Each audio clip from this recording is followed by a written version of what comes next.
Today I'm going to show you how to start on this bookmark. It's one of 4 bookmarks that I'm publishing as a pattern sheet, originally designed by Anita Wilkinson, and gave me the permission to publish the pattern when she was no longer able to teach or make lace. This one shows you the start of the bookmark with the cloth stitch fans on the side, and also spiders. Spiders are in a lot of torchon ground and they're quite an attractive feature in a lot of laces. So I'm going to start at the top at the point. The bookmark takes 12 pairs of bobbins and was originally designed for Madeira Tane 30. I'm working it in Finca 40, which is equivalent thickness thread. It could also be made in Madeira Katona 30, which is a nice thread and comes in variegated colours. And the alternatives would also be Brock 36-3 if you've got any of the old Brock left, or filet dentelle, the little balls of thread which you get in a huge range of colours, if you've got any of those left in stock. So there's quite a few threads equivalent thicknesses around. The thickness is 29 wraps a centimetre if you want to convert it on any threads you've actually got. So we're going to start by hanging 2 pairs on temporary support pins just above the pattern. Hang 1 pair on each of those, and we're going to start it in the same way as I did the torchon ground bookmark, with the torchon ground down the middle of it. We're going to work a line of torchon ground stitches down this side, a line of torchon ground down there, and then the same for outlining the spider to get most of the pairs on the pillow to start off with. So I'm going to do a half stitch between those 2 pairs and put the top pin in. And then once you've worked that top pin like this, because it's in half stitch, you can actually just drop the pins off, the threads off the pins straight away. If it was in cloth stitch, you couldn't drop them off straight away like that. And do a half stitch to cover it. Now I'm going to come down this right side first, adding the pairs in. And each time I add 1 pair on a temporary support pin, work a half stitch, put the pin in on the next diagonal downhill pin, and a second half stitch to finish. And each time dropping it off the temporary pin.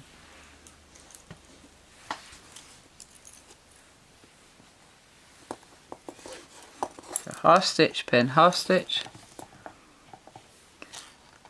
for all of these pins to get the pin pairs on the pillow, and each time pushing the pair you've worked with to the left and putting the new one on the right, on this side anyway.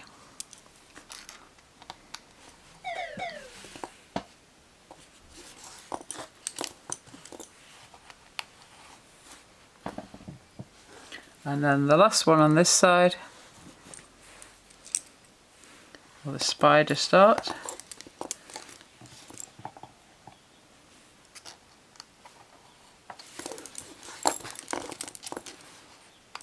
And you see, sometimes I've dropped them down as soon as I've done the first half stitch and put the pin up, and other times I've done it afterwards. That doesn't really matter, just in case you forget to do it before you do the second half stitch. But do make sure you drop them down before you go too much further, otherwise you may struggle to get rid of that loop. So I'm now carrying on doing exactly the same on the left side, again each time putting a pair on the left on a temporary pin, working the half stitch, putting the pin up and the half stitch to cover, and then dropping it down.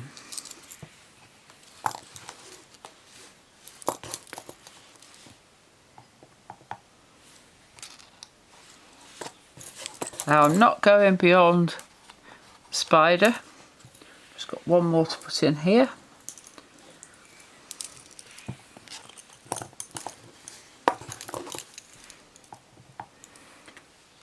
And I'm going to complete that block of spider, a spider block, before I do the fans. I'm not going to go on and add the last pair in. You've now got 10 pairs on your pillow. So we've got the outline started at the top. We're now going to start on the spider block. So the spider actually has a row of pins outlining it on this pattern, and this is worked again in torsion ground, half stitch, pin, half stitch, all the way down both sides. So start at the top at the highest pin and you work diagonally downhill. So just as I did on the first row, setting the pairs in, only this time all of the pairs are actually on the pillow.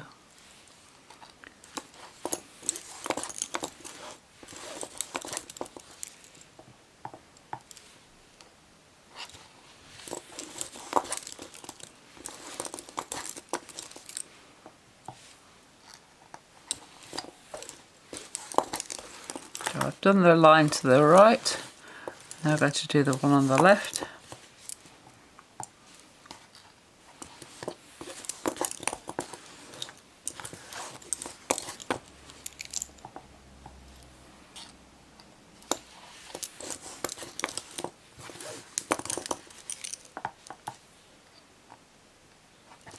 And that's the last pin on the left. Now you'll see on here we have two lines, two spider's legs from the left and two from the right. So we know that we're going to have two pairs from the left and two pairs from the right. So we can just push the other pairs out of the way for now. These are the four pairs we're going to work the top part of the spider with. Now the spider's legs are each of, one leg is each of a pair. We need to actually twist these to get so it's twisted as far as, nearly as far as the hole. And generally a good starting point is 3 twists. We've already got one on from the half stitch, so I'm going to put 2 more on and see how that looks. Yes, it's about right. Sometimes you'll find if it's a tiny spider you will need less, and if it's a big spider you might need more, but judge it and then stick to that number for the entire pattern. So I've now got 3 twists on each of the pairs, and I'm going to start on the body of the spider. For this we start in the middle with the middle 2 pairs, which is 1 from each side, and we cloth stitch them together. And then I cloth stitch the left hand one of the 2 pairs we've just done through the last leg on the left. Then I go back to the right hand leg and cloth stitch that through 2 as well. So you've now got the 2 legs on the left going through the 2 legs on the right, and you can see that's like a little cloth stitch block. I then put a pin in and we repeat that. So the 2 legs on the left will go through the 2 on the right. Start in the middle and work to the left, and then the second one through 2 pairs, and there you have the spider body. Now to finish the spider we have to put 3 twists on to mimic what we did before the body. Make sure the top and the bottom are the same. So each leg is twisted 3 times, and we're then ready to do the torsion ground stitches, which put a little frame around the spider as if it's hanging in a little square space. And the only way spiders can do, bridging a little gap.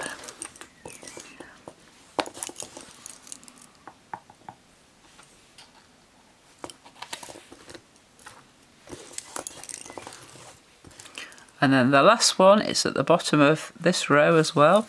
So we come back to the left hand side and do the 2 on the left before we do the last one between the 2 sides.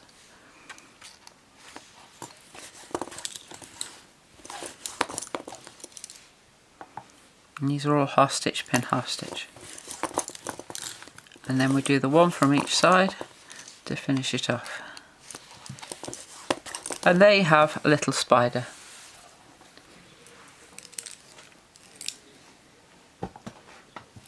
So I'm now going to add the last pair, and I hang a temporary pin on the inside of the outside edge pair, just on a temporary pin, and I work a cloth stitch and twist, and I put an extra twist on the outside one that's going to be your worker pair. Now at this stage, if you wanted to put a different colour in for your workers, you could do. I'm just using the same colour, but you could put a different colour in, a contrast, and this will make your bookmark look a little bit different. And I'm going to do a cloth stitch and twist to cover the pin, and then take the next pair in. And I'm going to work backwards and forwards, taking one pair in on the right until the widest point before I start leaving them out. Now because I'm doing a cloth stitch and twist, I need to put one twist on before doing the edge stitch. An extra one for the worker. And continue to work backwards and forwards, remembering to do the cloth stitch and twist on the edge. It just makes a firmer edge and makes it look a little bit more substantial. And it makes a nicer finish, I feel, on the fans. The first one in the series I didn't do cloth stitch and twist, I just did it with cloth stitch, just so that you can see the difference in them. And you can make your own mind up which you'd like to do.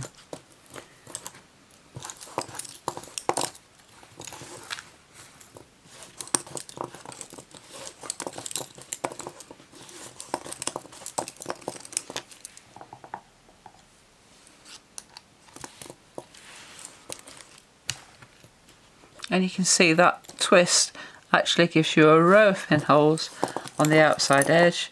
It also means that your outside passive stays right against the pins, and it just spaces it better as well, and makes the edge feel like the edge rather than just another pair of passives. Making sure you tension each time, because tension is critical in lace. You don't want it to be too tight, but you want it to be firm and tensioned up. And it's something that beginners often feel they struggle with, and it's something that comes with practice. So don't worry about it if your tension isn't perfect the first time. The whole thing is about learning the process, and keep stroking those bobbins.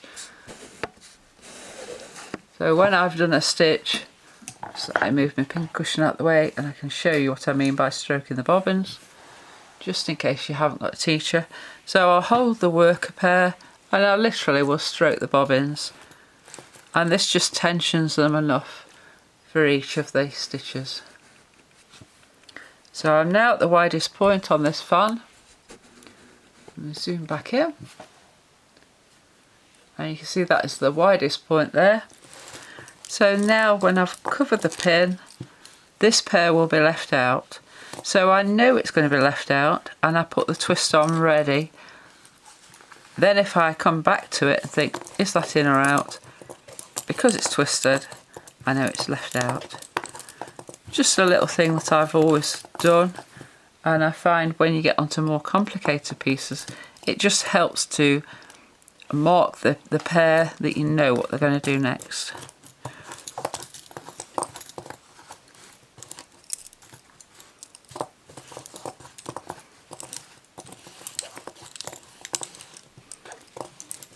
So this pair this time is the one that's being left out, because we're decreasing now. Again, just stroking the bobbins.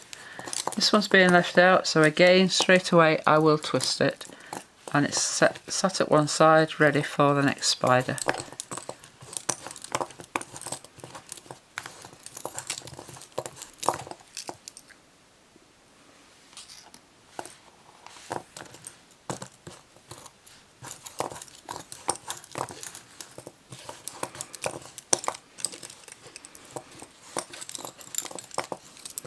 And this one's left out this time.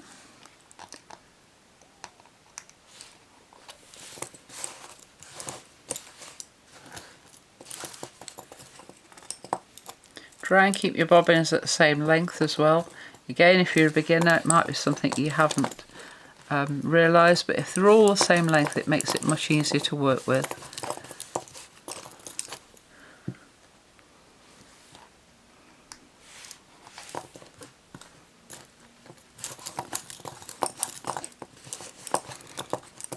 So I'm down to the last one being left out.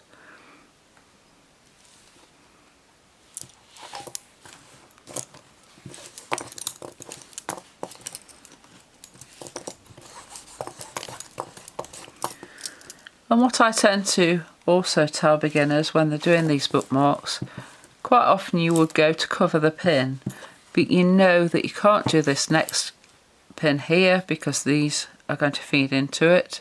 So I would always leave the pair uncovered, the pin uncovered. I'll leave the worker on the outside edge, just so you know where it is. And now we come back over to the other side, and we're going to add in the worker for the right hand side in exactly the same way and work in the same manner as well.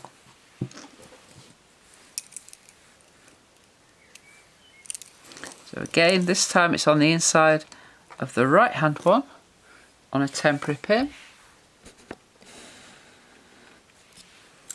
And this is the one that we're adding in, is the worker, and again it could be a different colour if you wanted.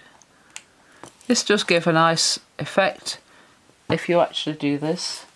I did do it with an early piece I was doing with the Torchon ground to show you the effect. So this is one where I've worked in a different colour. I've worked with white for the main colour, and I've put a coloured worker in to give it a bit of variation. And there's lots of things you can do like that with these bookmark patterns.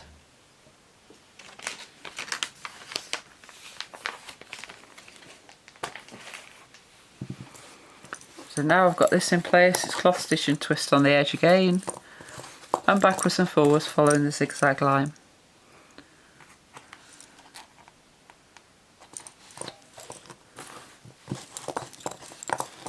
And don't forget the twist before the edge, that's the one that people usually forget.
So I'm now leaving them out, and again I'm twisting that one that's left out to remind me if I go away and make a cup of tea or have a break or come back to it tomorrow, I might forget that that pair is the one that's been left out.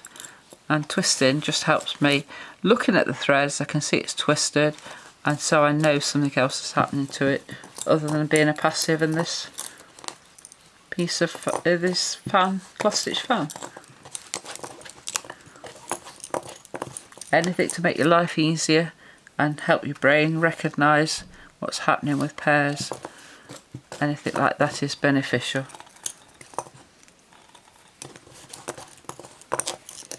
So twist that one left out, and I'm nearly down the bottom of the fan again.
and that's the last pin in this fan and the start of the second one. So we'll leave the worker on the outside edge, and we're ready to then go back to the middle and start on the spider again. And again, you have a row of torsion ground stitches which outline the spider, so you do them to the widest point on both sides, work the spider, and then finish the square off, and then you're back onto the fans. And this is repeated all the way down. Bookmark is finished in the same way that I showed you on another video. All the 4 bookmarks can be finished in this way, or if you have a preferred method you can finish it differently. I have seen people who've taken the pairs out when you get to the end, and they have taken them from the torsion ground out to there and then just knotted them, and that leaves you with a fringe effect. So each one comes out, works a stitch and is knotted, and then you have a fringe at the end. That's another way of finishing it. I personally like the tassel, and it's a nice easy way to get beginners to finish these bookmarks. I hope you've enjoyed this video. There are 4 in the series. I hope you enjoy watching them and making these bookmarks. Thanks for watching. Give us a thumbs up and a subscribe, and you'll hear of new videos coming soon. Thanks for watching.